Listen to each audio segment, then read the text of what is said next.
Would you mind starting out by telling us your name and spelling it for us? My name and what? And giving us the spelling.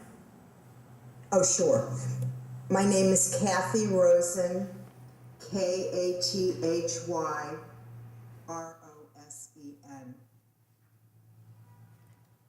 And Kathy, what's your connection to Kent State? I was a sophomore at Kent State when the shootings happened. And what are your memories of the days leading up to the shootings and the shootings themselves? The dates leading up, the first thing that I remember is someone telling me a few days before the shootings that they saw that people were putting very large numbers on the rooftops of school buildings, which we thought was very odd. I've asked a lot of people if they have this memory. No, I don't remember who told me. But that was the first thing. I also remember the night or so before when the ROTC building was burned down. And do you think those numbers were so the buildings could be identified from the sky? Yes, that's what I think. That's what I've always thought. But I'd love it if somebody else knows that story. And what else do you remember about that weekend? I remember that people were agitated. I can't remember the exact order of events, but when Cambodia was invaded, you know, it was too much, the last straw, and you know, people couldn't believe it. And I remember the night that the ROTC building burned down, and I was in the crowd going down the street. I just remember how many people were there and the tone of the demonstration.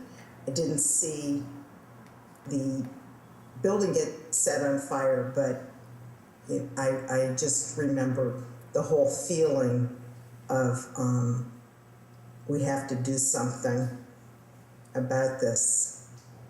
Nixon can't do this. And do you remember when the National Guard came to the campus?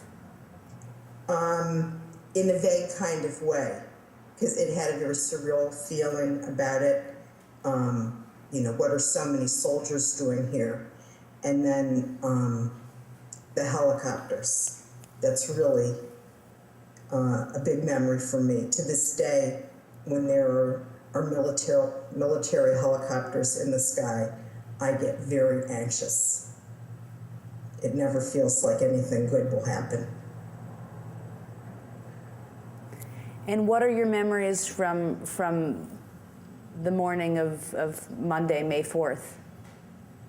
I remember knowing that there was going to be a demonstration and having a flyer about it, a mimeograph kind of flyer, and going there, and I ran into Chris Butler and Jeff Miller, and we had a chat outside of the student union.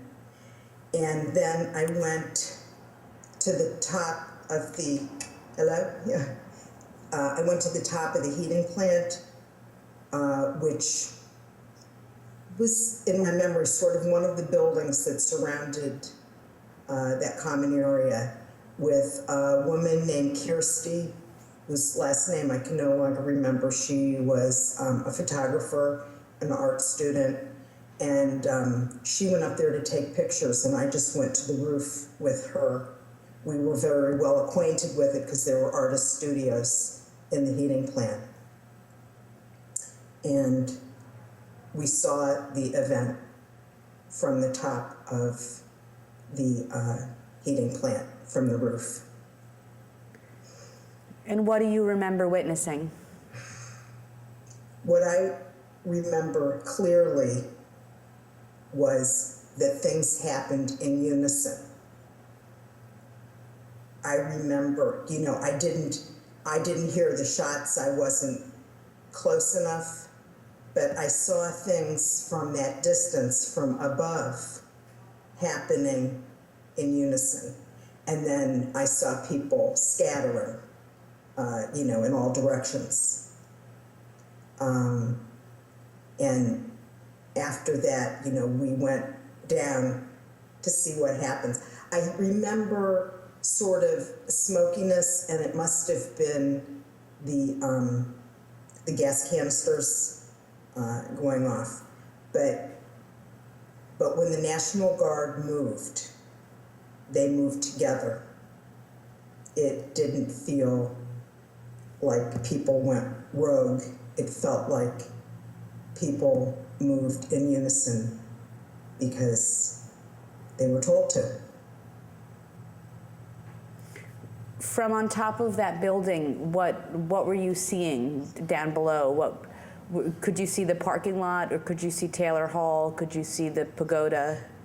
I'm sure that I could, but in my memory, what I see is the people down in the green.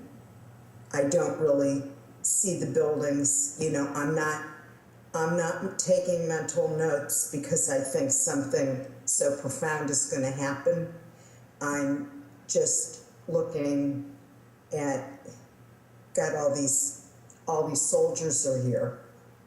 There's one other thing that I saw that I'm recalling before I went upstairs. I saw someone from the military who seemed to be in charge, but I don't know who it was. He had a walkie-talkie, and I remember that's when I thought, oh, you know, that's why the buildings are numbered. You know, there's somebody on the ground here. But also, I remember his demeanor. He was so animated, so excited. And it seemed inappropriate to me because it seemed like a very serious event when you have all these soldiers on a campus. And he seemed happy, thrilled. You know, it was, you know, it was action. And that I remember very clearly. I forgot your last question. I'm sorry. No, that's fine. So when you came down from the rooftop, what did you discover had happened? That there had been shots. People were running in every direction. I saw people that I knew and a lot of people that I recognized just from campus. I saw there was a student who was blind, and I was walking toward the scene of the crime, and he was leaving, and he was walking and he was crying, and it just stuck with me, that image of this blind guy with tears running down his cheeks. I remember that, and then I remember going to, I had friends that lived on Main Street right across from campus, and I went there because that was the closest place. And when did you find out what transpired? I'm not exactly sure. I knew I think almost immediately that, you know, that people had been shot. Didn't know how many people had been killed, of course. I believe that I saw Jeff laying on the ground. I believe I saw that, but I've seen the pictures of him laying on the ground so much, you know, maybe that has influenced me. But I knew him. He was the only one that I knew personally. So that, you know, that's what I remember of that day. I wanted to say how very bad the atmosphere in the town was, how much hatred and animosity that there was from the townspeople toward the students. I remember the day after, one of my friends who stayed in town said she was riding her bike down the street, and some people, adult people, just knocked her bike down, just pushed her over, because there was real hatred. When I went out, my parents came and took me home, and when I went out, maybe 7 or 8 days later, I was in a store and I had to show my ID and my Kent ID to write a check, and the salesperson said they should have killed a whole lot more of them. And I think that there was a lot of that mentality. It was a different world, and it was a world where you felt that people would be in cahoots. Your paranoia was well rewarded. It was a small town, and the area was a small town. I don't think that if there were people that were local, that were in the National Guard, and they saw something, they weren't going to say so, because that would be turning against their neighbors. I just think it's important to remember the general feeling of the time. We were all much more innocent. You know, we all learned to be very skeptical that day.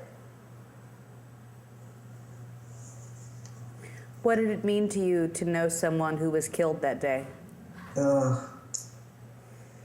For me, every holiday, every birthday, every marker event, birth of my children, getting married, all those things, I think he wasn't here. He wasn't here. I'm lucky to be here. You know, it was personal. And it still is. It's very personal. My father came and picked me up and took me home.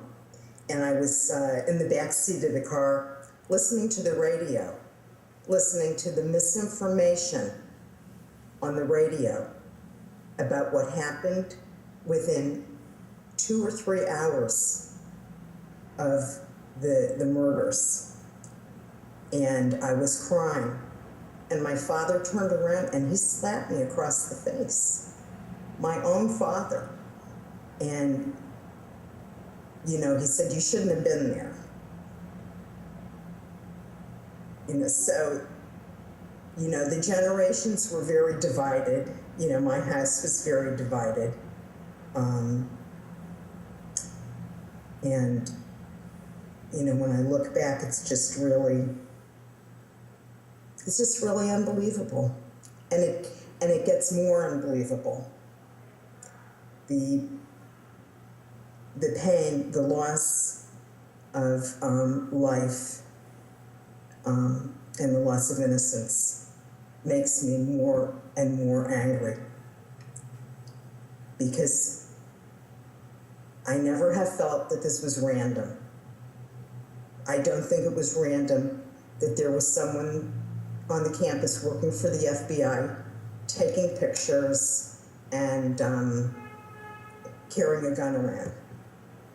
I don't feel it's random at all. I feel like an event was staged to happen to put an end to disobedience. And it worked pretty well. It worked pretty well because people were afraid. People headed for the hills, and a lot of people never came back. It was very scary. I'm 60 years old now. I was 20. And I feel like a little bit of a war veteran myself. How do you think your experience at Kent has impacted your life?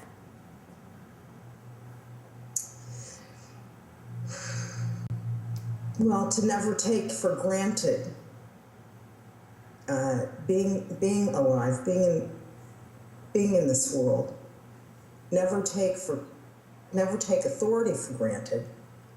Never believe what I read. Never believe what I hear. And try and think for myself. I think I've tried to lead a good life and an aware life of who I am in this world, what America is in this world, and I believe in social justice, and I've tried to raise children that believe that too. It's with me. It's always with me. I think of them always. And what would it mean for you if the truth were to come out about what happened that day today, and if there was some accountability or responsibility taken? It would mean so much. It would mean my young life was validated. It would mean that that just because you're paranoid doesn't mean people aren't chasing you. And it would mean that there would be justice. People died. People were maimed. People's view of the world was shaped, and not in a good way. It would mean a lot. I can't imagine what it would mean to the families of those that had been killed. It would mean everything. I think it could change the course of this country. To stand up for what you think is right and to question. I think it's really important. Is there anything that I haven't asked you that you think is relevant to share with us today?